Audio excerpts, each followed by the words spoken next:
Look, to say I'm excited would be an understatement, and I know what you guys are thinking. Robbie, stop delaying kickoff with this boring voiceover that we always skip, and let us get to what we came here for. But you guys know the deal, so here it goes. Hello and how are you to all you sports lovers out there? My name is Robbie Gillette, and welcome to conversation number 6 of the Keeping It Real with Robbie podcast, where we chat all things from the mental side of sports, to stories, laughs and banter. Whether into the old pigskin or the old leather ball, we've got you.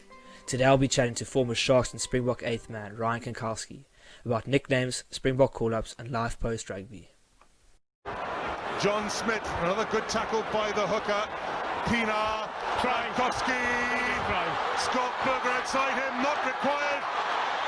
On his first appearance for the Springboks, Ryan Kankowski scored. Awesome, how you doing? Good, thanks yourself. Sorry, Yeah, I'm trying to sit. no, all good. All good. How's the week been? No, tough. Locked up at home, but Yeah. getting better. Everything loosens up so we can keep going Yeah. or get going. Yeah. Look, especially like after this, it's gonna be weird going back to normal, I think. Yeah, I don't know. Hopefully things change and it's for the better. Yeah. I think everyone's kind of waiting for Monday just so you can get out of the house a bit more and being able to do some stuff. Yeah. So the bottle store is open, which is fun. Yeah, I can see. It gives me a mad rush for some people.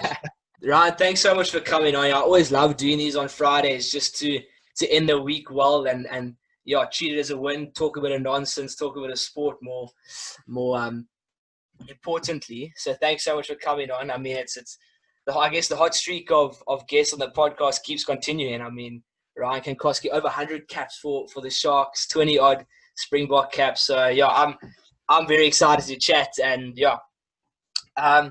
In doing research, there's two things that caught my attention.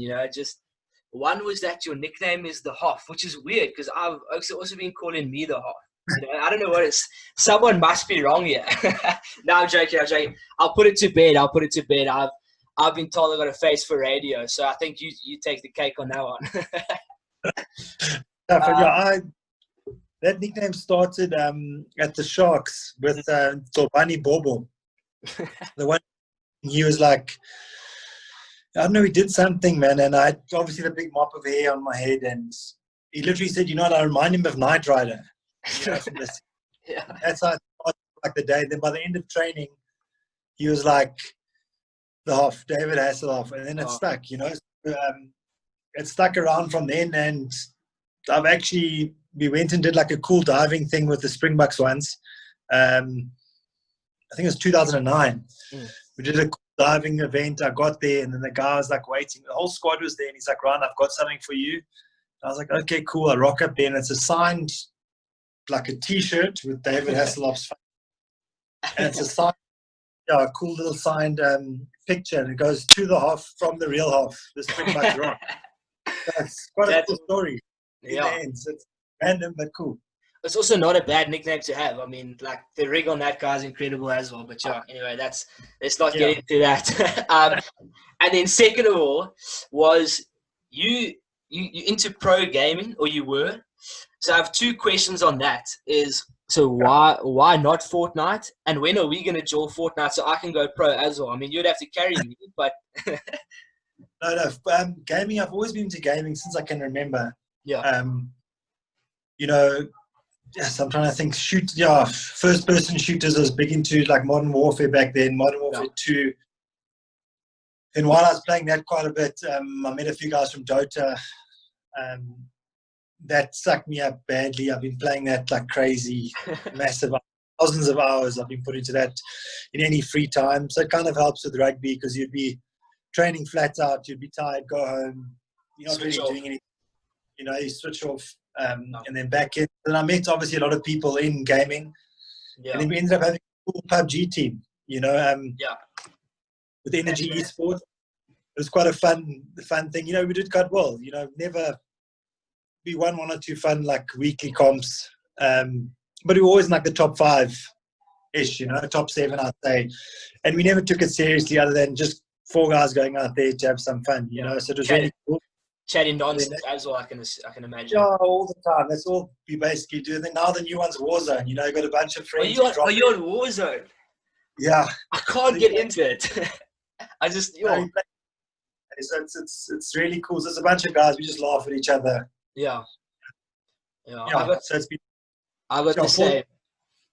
Fortnite I can't do. Really? It's too like you got to build it, and you start shooting at someone, and they build a massive building in like 1 second. Yeah, you're probably shooting against me. Yeah. I don't know. You get shot at as a rocket launcher, and then I don't know. I just don't understand it. More real life stuff. No, yeah, I hear you. So I always just like to get a bit of background on the person that comes on. I mean, I was chatting to Renee last week. You guys would have started with the box at the same time or similar time, right? Yes. Well, yeah. Yeah. And I like to get a bit of a background. So from you starting as like a semi-pro, maybe like even at school, to maybe when you got your Springbok debut at the end of the year in 2007, the kind of challenges, the teams you didn't make, because a lot of the guys see like Ryan as, you know, this 100-capped Shark Springbok player, but they don't really see the behind the scenes of the disappointments that didn't happen. So if you can just chat us through that would be rad.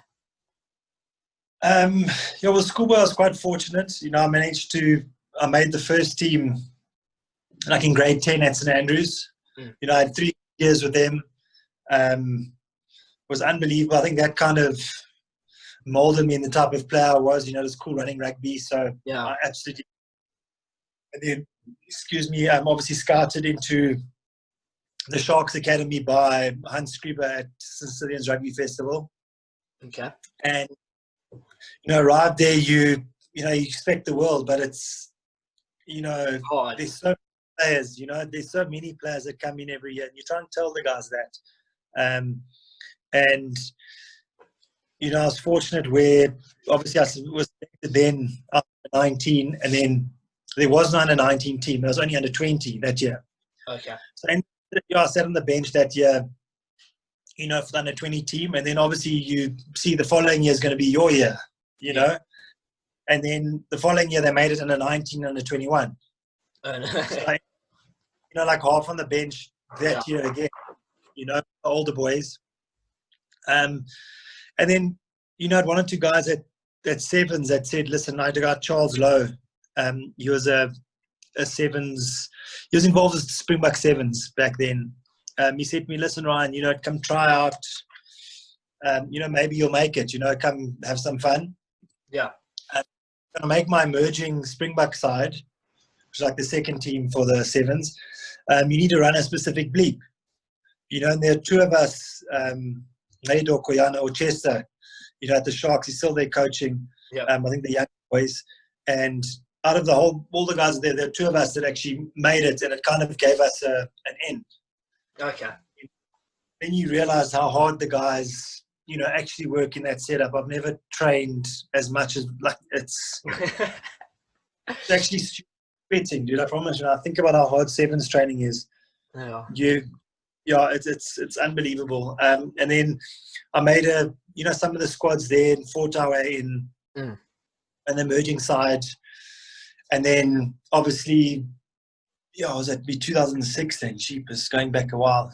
You know, got into the Super Rugby squad then in 2000. And then Dick Muir kind of said to me, you know, go play some Sevens, go get some, you know, international exposure. He thinks it'll help me a lot. And, you know, I went into Sevens and had an unbelievable season. You know, I think the fitness, the playing, the skills really helped me a lot going forward. And then the moment I got back from Sevens, it was like, that year, it was like Currie Cup in 2006. Yeah.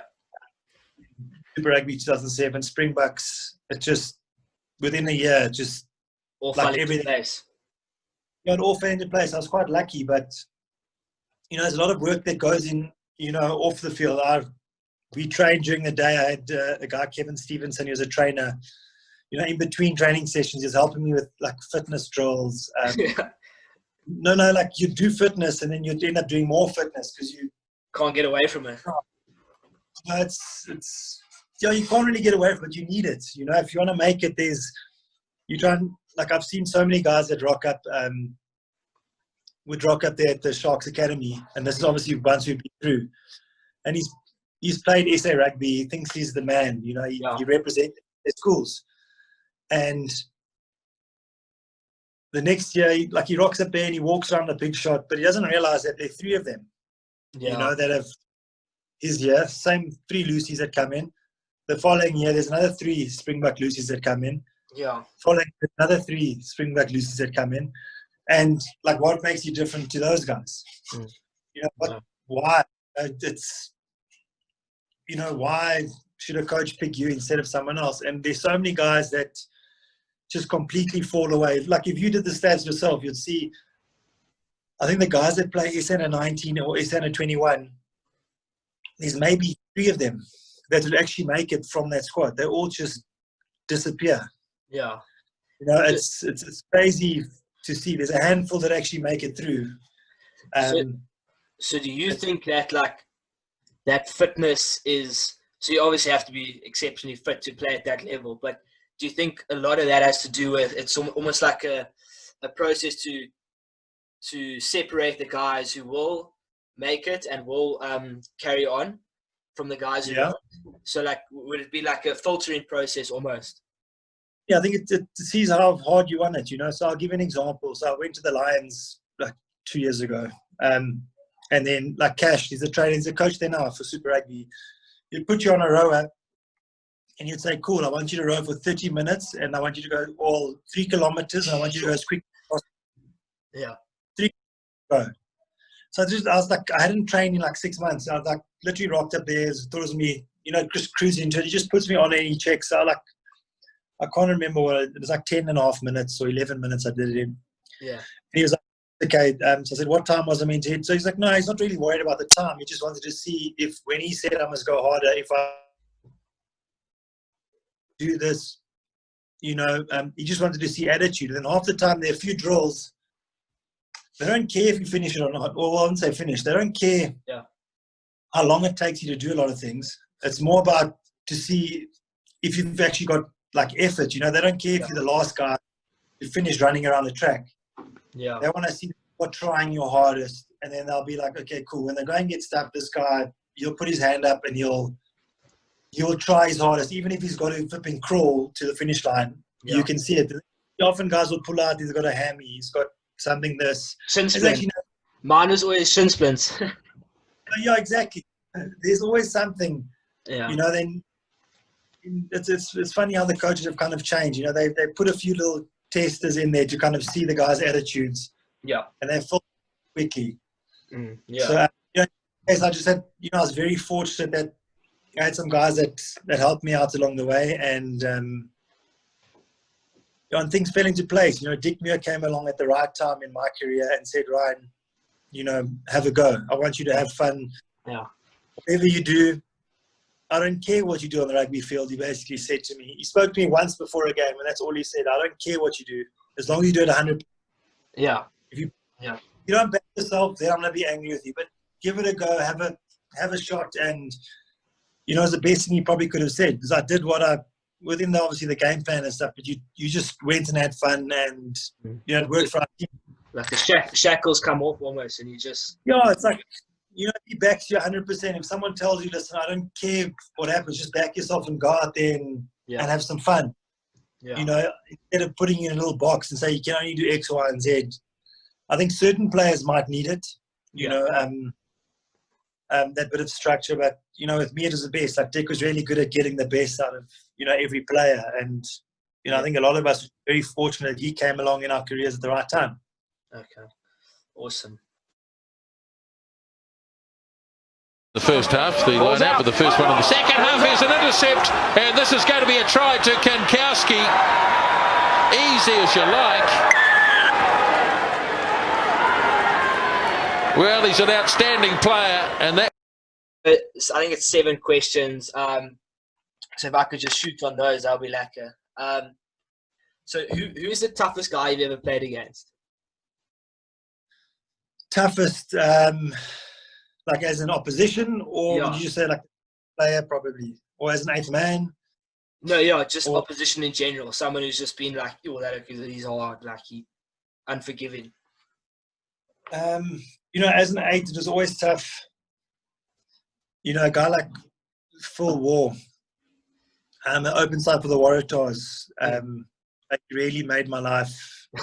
And, like, he was just good at what he did. You know, I love coming off the back of a scrum, and he just kind of slowed down and irritate you. You know, it was just like a Jack Russell. You know, like this thing was just the whole time. He was extremely tough. And I'd say, like, if you want just an out and out hard man, I'd say someone like, you know, Bucky's Buerta. Yes, I saw that. I saw that clip of I don't know. You probably get asked about it often, but of him, I don't know what it was. He's like a good guy. Oh, I remember it clearly. How could I forget? It almost looked like out of nowhere. Because like, how do you retaliate as well? You can't like punch an oak back. No, I promise. It's so funny. Those first couple of years of playing, it's amazing how, like, you play against a team in the first year, everyone kind of hits you like crazy. You get hit and slapped, and I think like a year or two in, they stop. You know, I think if you react, yes, they'll keep going. Yeah. Yeah, I don't know. I've had my fair shifts. Red card now for Buckies on that slap. No, I think you got a yellow. I think back then it wasn't. I think if you did it today, it'd be red. Yeah.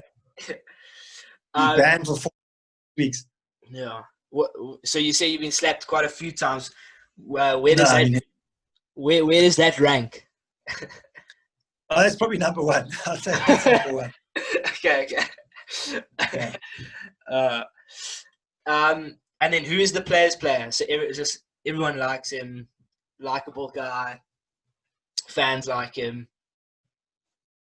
The player's player, I'd have to go. We had a couple funny guys in the teams. You know, we had like Dion Carstens. Yes. At the show, he was like, I promise you, on and off the field, he was the funniest guy ever. But if I said a player's player, I said someone like Beast. Everyone loves him on the field. They get to know him off the field. They love him even more. Especially at the Shark Tank. Yeah, Shark Tank. You know, no matter where he goes, he's got an awesome personality, and a lot of people. Yeah.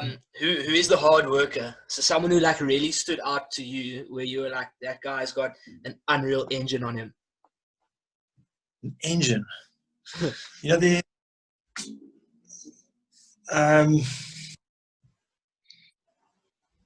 someone who works is jeepers.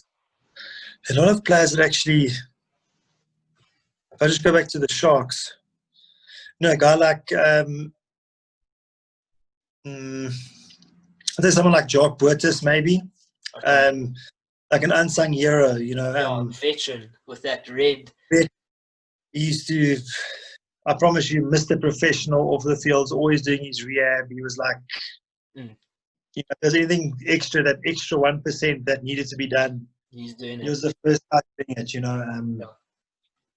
And you know, he was there for many years, and he's an unbelievable player. He was. I wonder how long his career was actually, because even ever since I can remember. He came from the Pumas, I think, with Kevin Patton and he was at the Sharks for many years. Yeah. He's a great and funny man as well. Also one of the jokers of the team. You'd never think so. No, not at all. Frank, don't worry, he loved a good little quiet one from the side. And then, so you mentioned Jacques, but who is the comedian? Comedian? Yeah. Sure. Comedian of a team. See, then again, like if I said it was Dion Carstens back then, proper comedian. He was always the one leading the show. Or someone like quality at a social or something like that. Yeah, hands down. First person to get naked. always. You're standing at a bar, you're just rocking. I can imagine there's some pretty weird socials. No, yes, dude. These are guys. I think back then I wouldn't say. I think social media wasn't so big back then.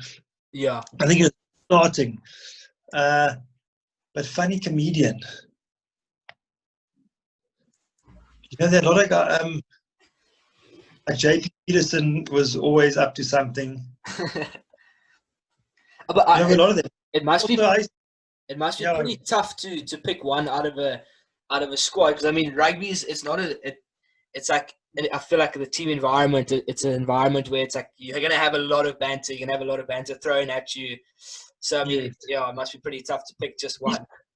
Hey, listen, on a couple of Springbok tours, myself and Heinrich Rousseau, we'd almost in every city we'd buy a mask and we'd scare people. Like we'd we'd run around scaring people like crazy.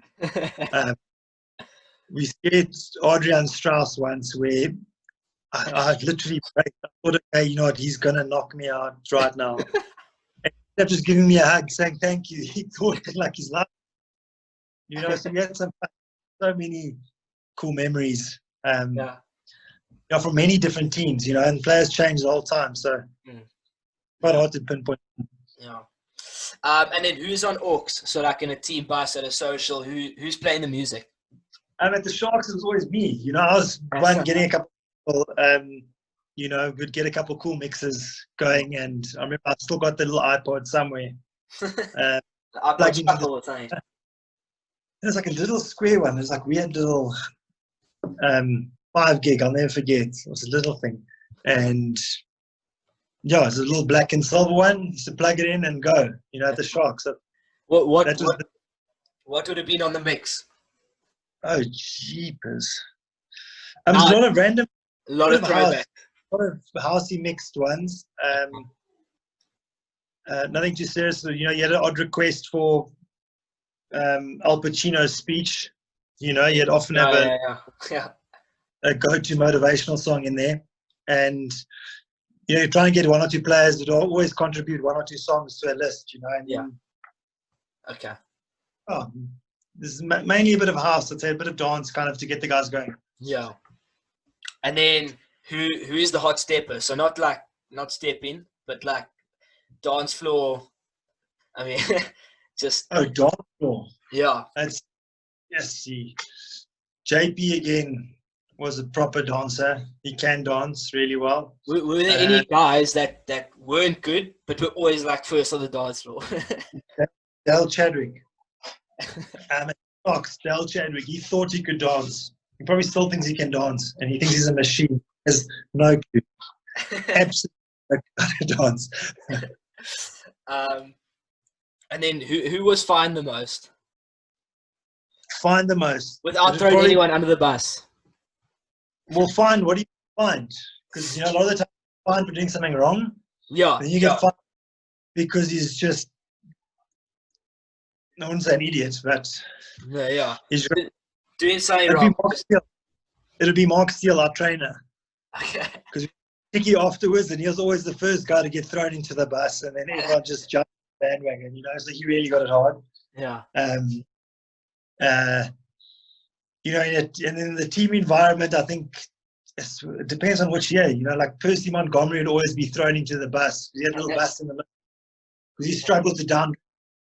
You know, really? So that literally make up a lie, get him into the bus, and you could never get out because it's a down, and you'd never get out.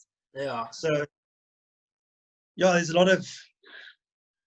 Sure, every year is a different guy that kind of gets, you know, gets picked. Yeah. He's stuck.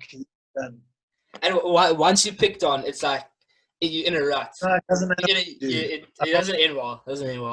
Like on Tiki, I got picked on once or twice where you literally get a senior guy, you're a youngster in the team, and they say, Ryan, you did this, this, and this. And then you'll stand up to defend yourself, and then they'll be like, it's another one. Point or something, and you can't do that. You know what? First, this, you can't do that. You know, you're not allowed to basically talk. So then you have to just stand there and smile. And they'll ask, like, listen, I'll say Jacques Burgess, for example. They'll ask Jacques, so Jacques, you witnessed this, right? And then Jacques look at you and you'll start smiling, and then you're done. They just made up a story, and then you end up downing. It's a cool, so many cool stories. Vicious cycle. That. And then, so you made your Springboks debut in 2007 against Wales at the Millennium Stadium, right? Yes. How was it getting your first cap, and then also singing the anthem? I think that's every child's dream, or certainly was mine. Just sing the anthem. That I promise you, was so scary because we had just come off the Sharks. In October, I think we finished our whole Currie Cup season. We've been on a break for a while, for like 3-4 weeks already. Okay. I'd Cape Town. I think we just finished a pre-season, or I think our off-season. Literally, we just finished our off-season, and I'd flown down to Cape Town. We're at Forries. I think in Cape Town there, Forest is in arms. We're having a beer, and local watering hole, huh? I promise you, we're there. And what a place! We've been there from 5, and I just walked into the bathroom, and my phone rang. And the guy's like, "Hi, is this Ryan Kankowski speaking?" So I'm like, "Yes, it's Ryan speaking." And he's like, "It's Peter Jooste here from the Springboks selecting squad. I'd like to find out, are you fit and injury free?" So I was like, "Feeling great. I'm feeling great." I don't know what. So I said, "No, I'm injury free." And then I was literally in the bathroom, so I had to lift up the window to try and look at the table to see who's putting this prank. I'm like, someone's lying to me. Yeah, someone's lying to me. Yeah, and then he goes, "Okay, cool, I'll call you back." So I'm like, "Shit, okay, that's weird, But I'm at Forries, so. I'm like, no, I just kept quiet, I was like, "Look, it's all good." So I end up walking to the table. We decide, we're going to Tiger. So we start leaving Forries, and I'm walking out, and I get another phone call back, and he's like, "Okay, cool, you've been selected for the Springboks. Your flight leaves from Durban tomorrow morning at like 8 o'clock. I'm in Cape Town at the moment." So he goes, "Okay, cool. Well, your flight from Cape Town tomorrow is leaving at 8 o'clock. Oh my word. You'll fly to Durban. You'll pick up your clothes or something in Durban, and you'll fly from Durban to Joburg." So obviously no. I thought I was unfit. I was having a flat panic. Yeah. About everything, and we got up to Joburg. Obviously, the guys had just won the World Cup, so it was quite, stressful. Yeah. And, getting there, they were just so awesome. I promise you. I knew a lot of the guys, obviously, from playing and from, that sort of thing. And, they took me under their wing. I got there. I remember Jake White saying, "Ryan, you won't even remember the game. It's going to be such a blur. You just, and all I remember, like in the national anthems, you could, like obviously Wales and them singing, you can feel that every person singing. And in Millennium Stadium, they closed the roof. Yes. It's so scary, standing there singing an anthem. I promise you. It's, as you said, it's every rugby player's dream. There's something so special, and I was just so fortunate to be able to have that opportunity.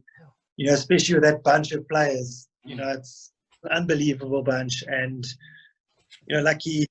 We just it was just one hell of an experience. I loved it. Also, what a stadium to make your debut in. I was watching this thing on DSTV. It was the story of rugby, and they did a whole thing on like Wales and the culture there. And it's almost like Wales stops for the day, and there's like I don't know. The whole city shuts down. They block off all the roads in, and you can only walk the stadium. It's thousands and thousands of people that go, and the only people that drive is obviously you from your hotel there, and you just see people along the sides of the roads. It's like I'd suggest go watching. Yeah, I know. It's unbelievable. It's definitely on the bucket list. But I've been listening to a podcast, and it was an ex-England player.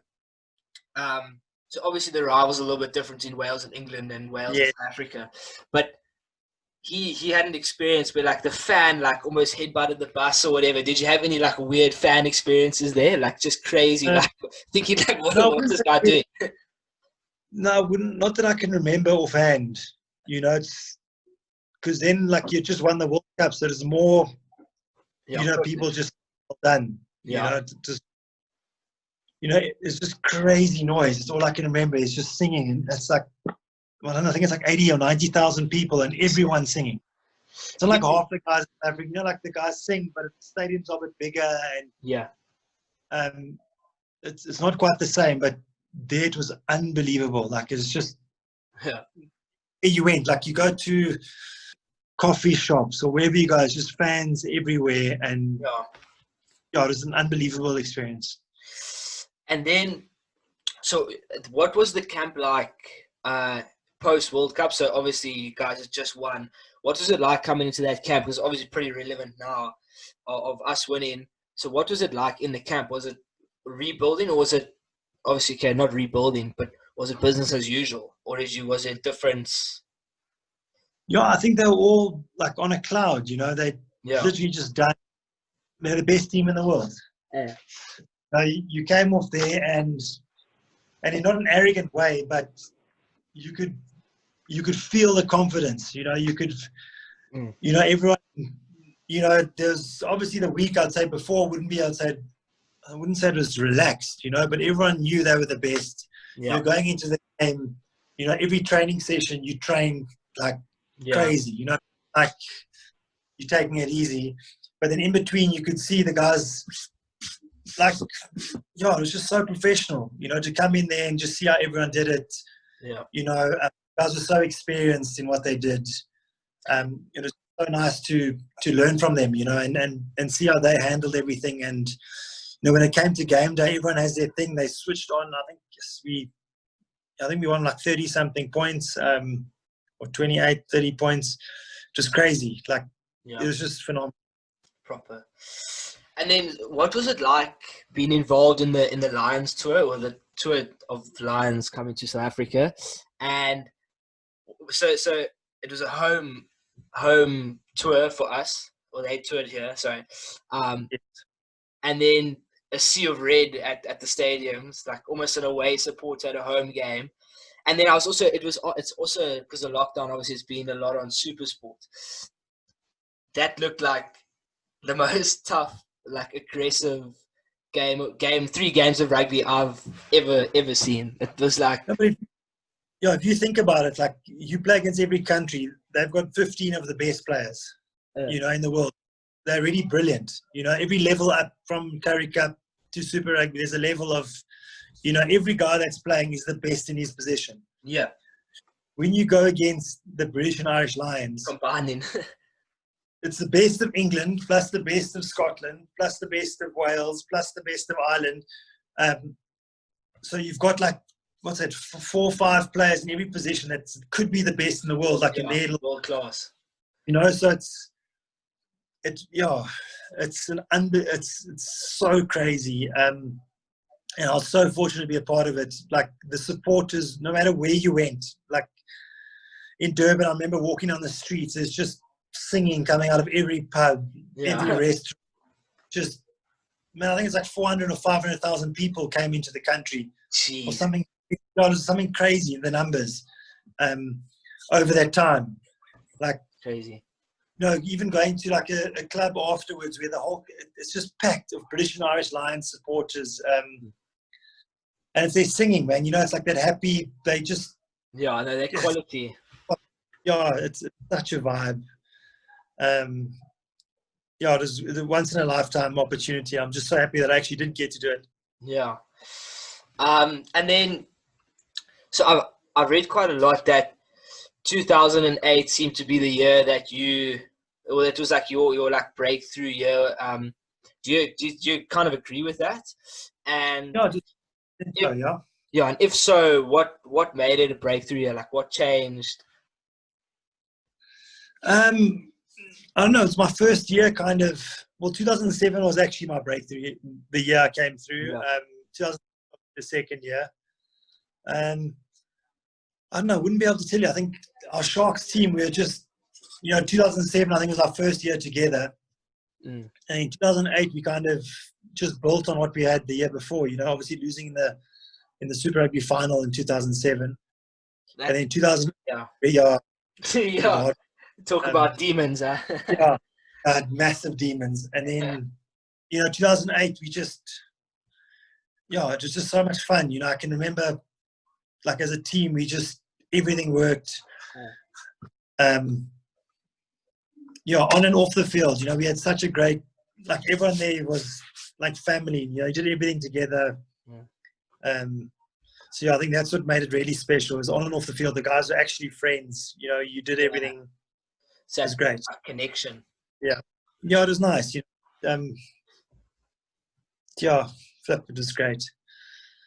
And then, so life after rugby, do you think that unions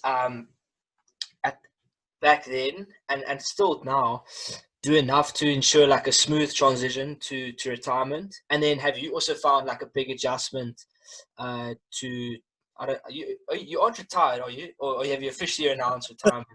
Not officially, I haven't. I've just kind of kept it quiet, Yeah. When I was saying about a year and a half, 2 years ago, when I finished in Japan, I had 1 or 2 niggles that I wanted to kind of sort out, but my neck's a bit sore, shoulders a bit buggered. Yeah. And if I really fix it to get right, it'll probably be an operation, I still feel good, the body still feels good. I could have gone a couple more years, but it was just more weighing it up, if I carried on, I was really going to break myself. And I was lucky, I had a good run. I had 13 years at the Sharks. I had 6 years in Japan. That's a long career. When I started playing, they said if you had 10 years, you're lucky. You had a good career if you had 10 years. And, I did that. I did everything I wanted to do. And, I'm happy. I didn't feel like I didn't accomplish everything I wanted to accomplish. I had a good run. And talking about after rugby, I don't think any of the unions actually look after. I remember Dick at one stage tried, he tried to set up like a leadership group where you could align yourself with a company and, go sit in a few meetings and, shadow guys in different businesses that were linked to the Sharks. And it was really cool for the 1 year. But then from then, I think when he left, it kind of fizzled away, And I think that is a tough thing from rugby because you kind of come from school being in a bubble and everything's done for you. And when you get into rugby again, you're in another bubble. Yeah. Until you finish. So there's no real world that you're part of, So a lot of guys get taken advantage of. They